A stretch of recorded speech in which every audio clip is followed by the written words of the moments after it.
Hey, what's up, guys? Back again, another video. Wanted to talk about venture electronics, everything venture electronics. I'm excited about this one. This is one of my favorite companies. They're a boutique company out of somewhere in Asia. Are they out of China? I think so. But don't quote me on that. Somewhere, and they're venture electronics, veclan.com.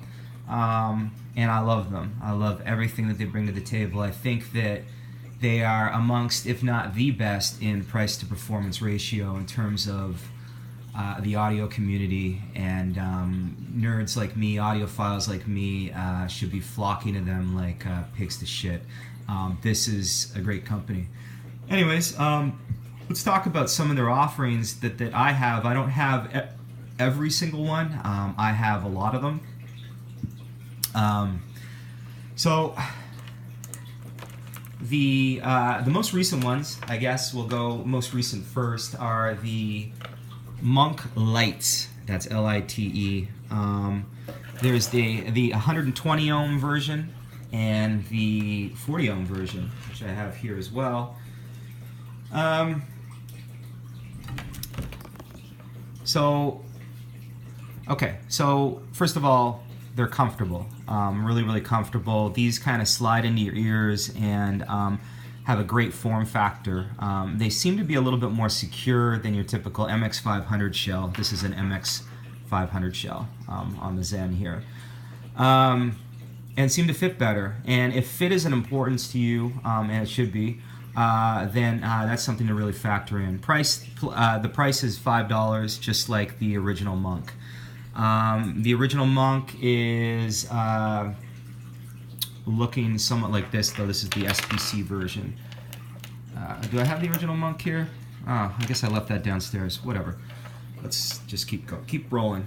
This is the SPC version with an SPC cable. God, I should get more organized. SPC cable. Silver-plated copper is what that stands for. And, I'd be lying if I could tell you that I really hear a difference between an SPC cable, an espresso cable, or just a standard cable. I can't spot the difference. There's people that potentially can. I'm not one of those people, so that's fine. But people say that, if anything, this maybe helps bring out some of the dynamics of the driver a little bit. I'm not sure that I subscribe to that point of view, but there's that. And these do cost a little bit more. We're talking about closer to $20 USD for the SPCs and maybe the Espressos. But I would say that even at that price, they're well worth it if you just like the colors or you want a different cable or something like that. The Monk is worth it at that price as well. Here's the standard Monk, the $5 jobby that you can pretty much pick up anywhere and is probably on Amazon. So if you are curious and you want something to ship to you quickly, then you can probably pick these up for maybe $8, $9, $10 on Amazon in your country. And they're beautiful and they sound great. Anyways, let's get back to the Monk Lites for a second.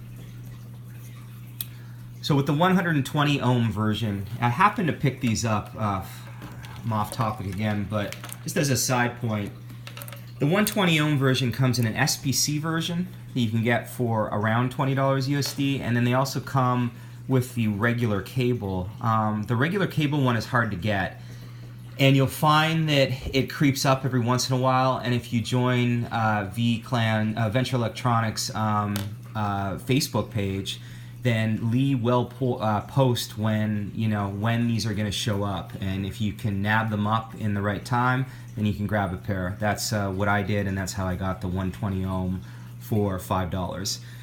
And to that end, the 120 ohm Monk Lites for $5 is a tremendous deal. These have better dynamics than their 40 ohm brother. They have a bigger headspace, a little bit more height and depth to the music, and just an overall better soundstage than their brother, the 40 ohm version. They have a slightly recessed vocal range, slightly, but not to the point where it's an annoyance or I would necessarily consider it to be 100% V-shaped.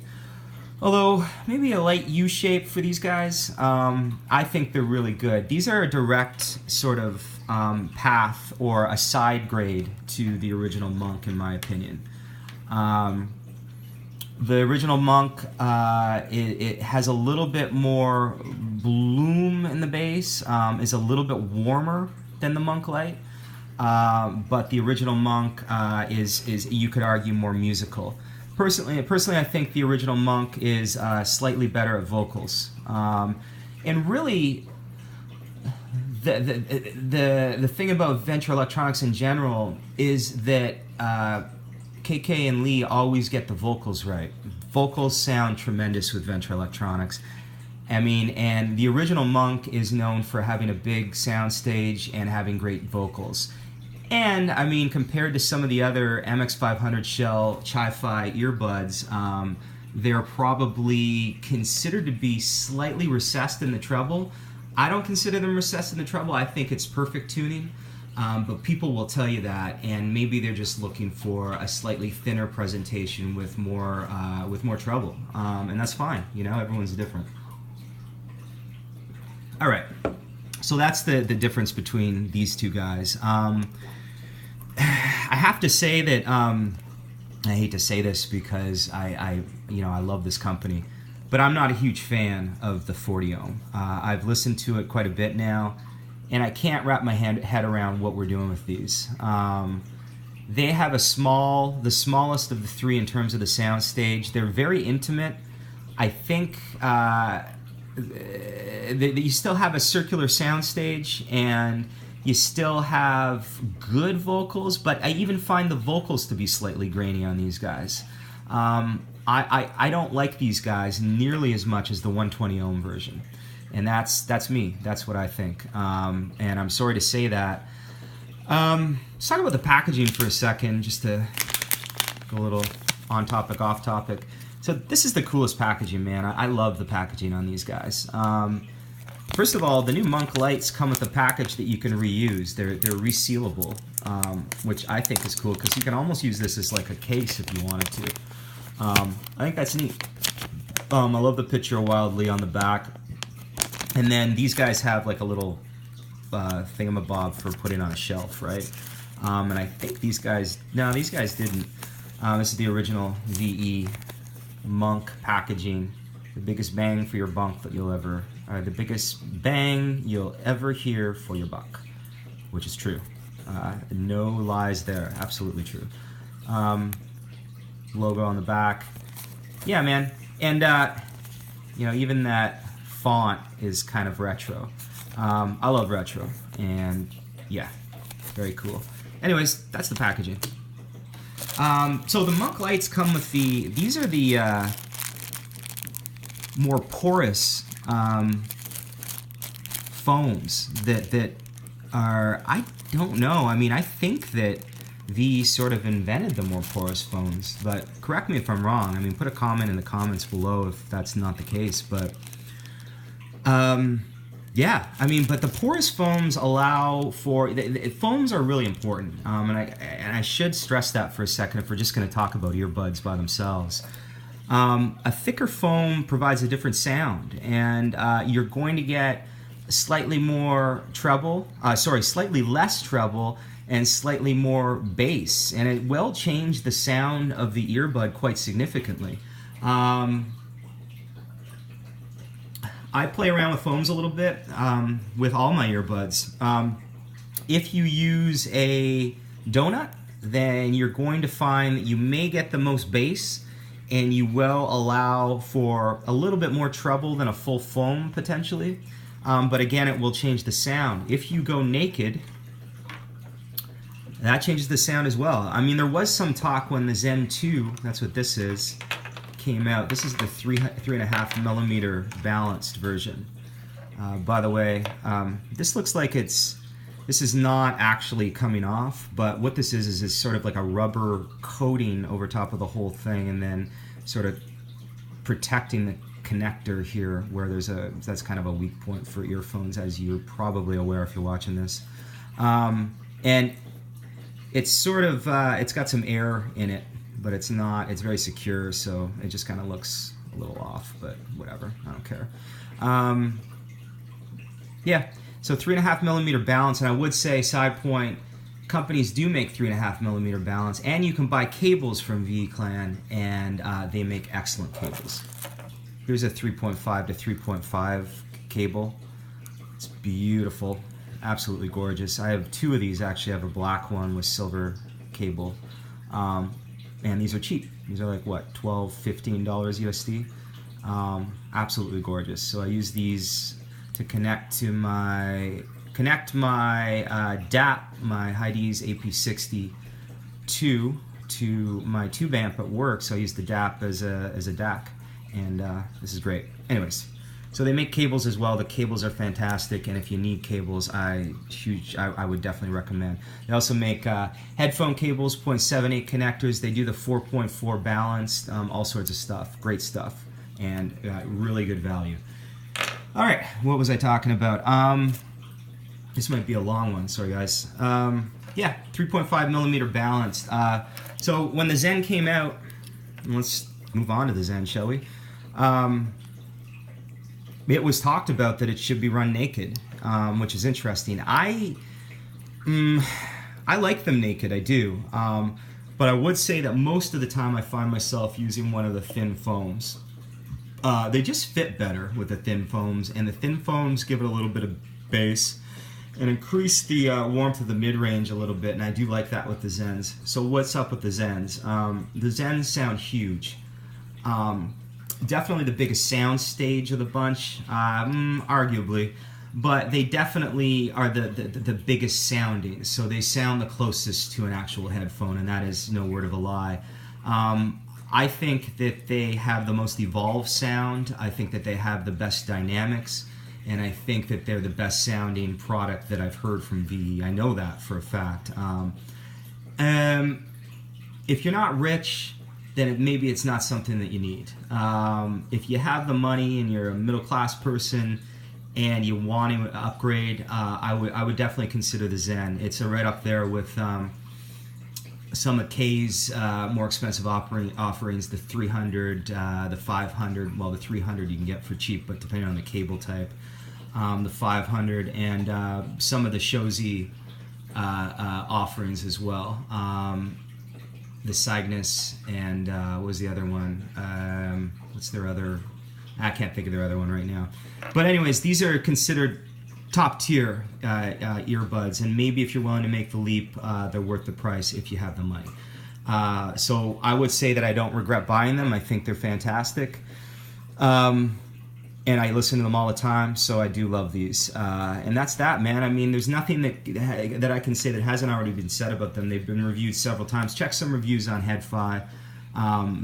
They're extraordinary, and they're worth every 5-star review that they get, and worth the $148 or whatever they're going for right now. $158. I don't have the Zen Lites. The Lite thing is puzzling for me because, it's just terminology, but Lite sort of infers that they're lesser. I would say that, like I said before, the 120 ohm and the original VE Monk Plus are, this is not the original actually, this is a second or third version, I think it's the second version, but the Monk Plus is what it's called, these guys are like brothers. They're about the same with slightly different sounds. And they're both worth their $5, definitely. This guy is a big brother, and if you have the money, he's worth it as well. And it's still relatively good value. And a natural progression of their sound. So let's move on. I've already talked about these on another video, but the Monk IEs are controversial, to say the least. People aren't sure what to make of them, and I guess I can understand that. I'll say two things about them. The Monk IE Smalls, which is this guy, this guy comes in a red version now, actually. This is the original one, but they've changed the color to red. I like the whites, actually. I don't know. But I think you can only get them in red now. I'm not sure. If you wanted white, you may be able to mail Lee. He might still have whites in stock. I'm not sure. Anyways, the Monk Lite, the smalls, it took a while for me to adjust to it, but once I adjusted to it and started playing around with EQ, I started really enjoying these. These are just the standard, this is like a KZ cable that I had lying around. That's not the cable that they come with. They come with an SPC cable, and they come with an espresso cable, actually. So you're kind of in luck with that. The cables are great that they come with. For 60 bucks for the two of them, the biggie and the smalls, and the cables, and the Monk Espresso, I think, is still added in the mix. I'm not sure if that's still part of the deal. But for 60 bucks, they're well worth it. But they're unusual sounding. So if you're used to really engaging treble and a lot of treble extension, then you're going to have a problem with these. I find them to be a little bloomy, both of them.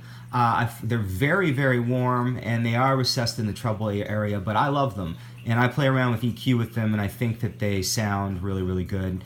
The fit is great, and but they're not for everyone. You know, some people have bought these and been disappointed. So factor in the fact that they may not be for you. You got to know the sound that you want, and if you don't know the sound that you like, then it's hard for me to rec anything. I rec this for the sound that I like, not for yours personally. So it's difficult to say. So if you like warm sounds, and you know, something that is not necessarily neutral, then these might be for you.